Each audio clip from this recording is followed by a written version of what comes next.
Hey, it's Marshall Ting with your Superior Ag Insurance Ringside Report for this past week, the week of January 10th through the 14th.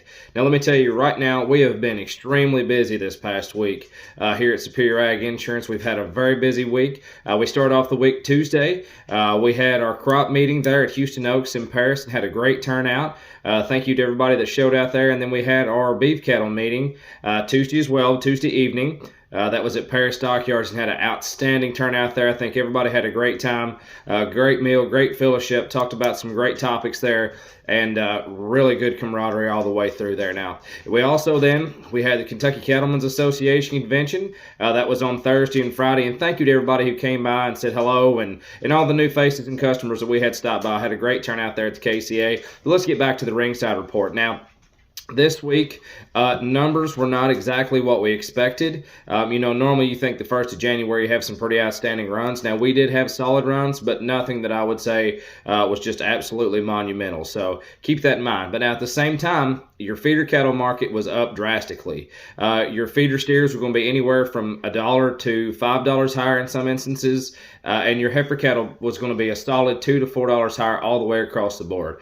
Just about every market that I looked at, 2 to 4 straight across the board. A little bit of fluctuation in your steers. I'd say they're probably closer in that $2 to $4 range as well, but some instances they were even up to $5 higher. Now, let's talk about your weight breakdown. So let's talk about your steer cattle here. Your 3-weight steers this week, we're going to be in the neighborhood of $1.70 to $1.90, and had some actually top out at $2.05, so a nice trade there. Your 4-weight steers this week, $172 to $182, and they topped at $193, so still staying right there, flirting right with the $2 mark, which is really good to see as we come into green grass weather. Now, your 5-weights, $1.50 to $1.80 on your 5-weight steers. But I'd say most of those are going to be in that $1.72 to $1.75 range. Now, your 6-weight steers. Last week, we saw really high demand on those 6-weight steers. This week is probably backed off a little bit, and I think there's some factors that played into that, but we won't get into that right now. But your 6-weight steers, $1.40 to $1.65, with most of those averaging somewhere in that $1.52 to $1.55 range. So not bad. Now, let's talk about your steer loads. Steer loads this week. So I think the steers traded well. Here we start off with 69 steers, 638 pounds on average. 163.90 was the price on those. Here's another set just a hair heavier. These are 695 pounds on these steers. 57 head of these. These are all black. 695, like I said, on the average. $1.60 even. Then we've got 74 of these. These are going to be black and Charolais cross steers. 756 pounds on the average at 157.75. Now get into your 8-weight cattle. Here's 66 of these. Black and Charolais crossed as well. 869 pounds on the average at 156.60. And then we had some big 9-weight steers. 54 head of these. These are all black steers. 968 pounds on the average at 147. Now, let's talk about your heifer trade. So we did see some heifer loads this week, not as much as we've seen in the past, and these are going to be kind of the highlight reel. So here's 84 head of these. These are all black heifers, 600 pounds on the average, 153.60. And then here's another set of them. These are 67 head of these. These are all black as well. 789 pounds on the average at 146.50. But now, I just want to make a disclaimer note on this. These are your highlights.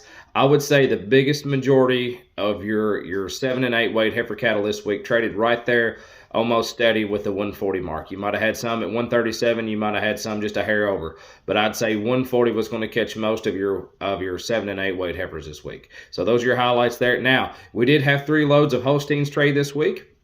I'll start off here. You had 60 head of these, 867 pounds on the average, $1.12.60. Now jump up here a little bit heavier. 56 head of these at 888 pounds on the average, 113 flat. And then 55 head of these going to be your big steers, 1,032 at $1.10 even. So a nice trade on your Holstein steers. We don't see many of those trade, and 3 loads in a week is pretty good if you ask me for right here in the state of Kentucky. Now, let's talk about your CME feeder cattle index for the week. So we've seen a little bit of volatility going on in the board, and some volatility going on here and a slight decrease on your CME feeder cattle index. Let's go over those numbers. So your CME feeder cattle index for Monday the 10th, 162.24.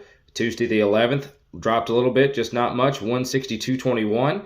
By Wednesday the 12th, you were at 162.01. And then by the time we got to Thursday the 13th, 161.80. So a steady decline on that. Now, let's get back talking about that board. So we've seen some fluctuation in the board go on this last couple of weeks. Your live cattle futures are actually up, which is really good to see on your heavyweight steers. But now your feeder cattle, they've really dropped that board here for your January through April contracts on that. So keep that in mind. Now, once we get back into May and October, those futures are actually up this week.